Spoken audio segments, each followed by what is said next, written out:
Hellurei kaikki! Tänään tehdään tämmönen italialainen lihapullapasta ja siihen me ollaan valittu Mezzo Rigatone pastaksi. Pastasta sen verran, että ei ole ihan todellakaan sama minkälaista pastaa käyttää, vaan oikeastaan jokaiselle ruokalajille tyypistä riippuen on hyvä valita oman tyyppinen pastansa. Ja tässä mä oon valinnut tämän Mezzo Rigatonen sen takia, että se nimenomaan sopii tomaattikastikkeelle, mikä meillä on täällä jo valmiina, samaten kuin tuolle lihapullalle.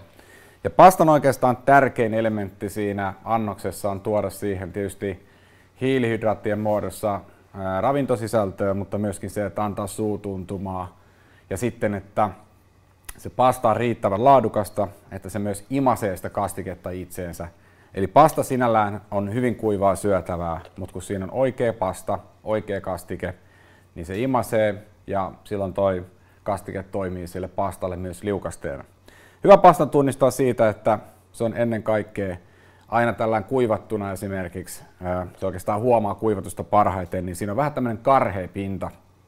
Ja se karhea pinta tarkoittaa sitä, että niin kuin tämä rummopastakin, niin se on leikattu tällaisella pronssiterällä, mutta rummo on kehittänyt siihen oman menetelmän, eli siinä on silikoonia ja sitten siinä on myöskin tämä pronssiterä, jolla se irtoaa paremmin siitä terästä, ei jää siihen kiinni.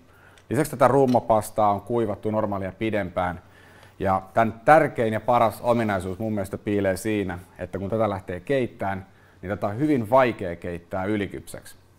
Ja silloin kun pastaa lähdetään keittämään, niin täytyy olla tällainen hyvin kiehuva vesi. Mä oon lisännyt tänne jo suolan.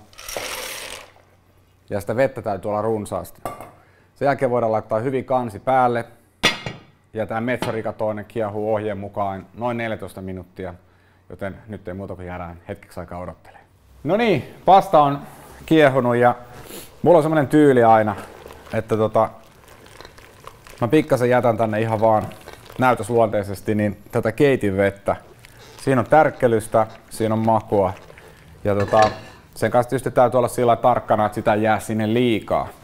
Mutta se mikä on seuraava semmonen oikeastaan tärkeä vaihe on, että yhdistetään nämä lihapullat, mitkä tulee sinne pastaan ja tomaattikastike, mikä tulee tänne pastaan.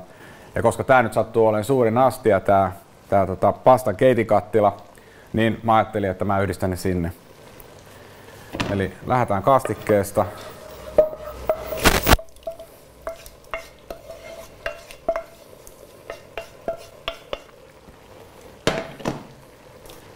Sammutetaan samalla hellat, ettei tapahdu mitään peruuttamatonta. Ja sitten laitetaan nämä lihapullat ja voidaan toi paistirasva oikeastaan niinku jättää sitten tonne pannulle. Mä laitan nää nyt kaikki. Mulla on siellä kameran takana tommonen nälkäinen 10-vuotias poika, joka janoo tällä hetkellä tätä ruokaa itselleen syötäväksi sattuneesta syystä. Mä taas noin pois. Ja tosiaan tämän pasta voi huoletta kuumentaa vielä sitten täällä kattilassa. Eli käytännössähän tää voitaisiin nostaa tällaisenään pöytään. Mutta tehdään tää nyt sillä tavalla, että laitetaan tähän tämmönen nätti annos. Ja ihan kauhalla. Saadaan hyvin tätä soosia vielä täältä mukaan.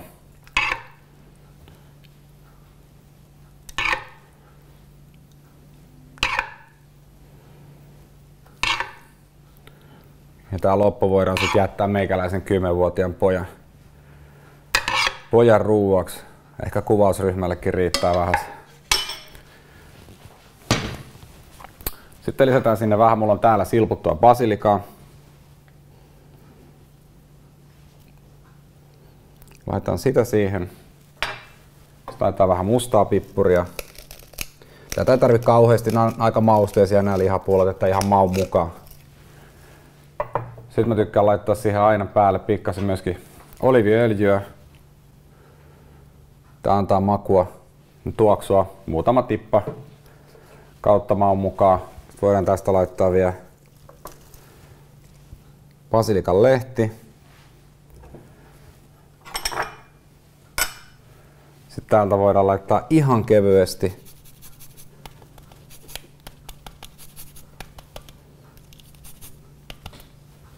valkosipulia.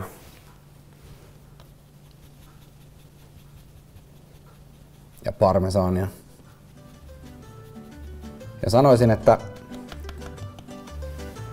tässä vaiheessa niin meillä on maailmanluokan italialainen lihapullapasta tehty Rummon Mezzo Rigatoneen valmis.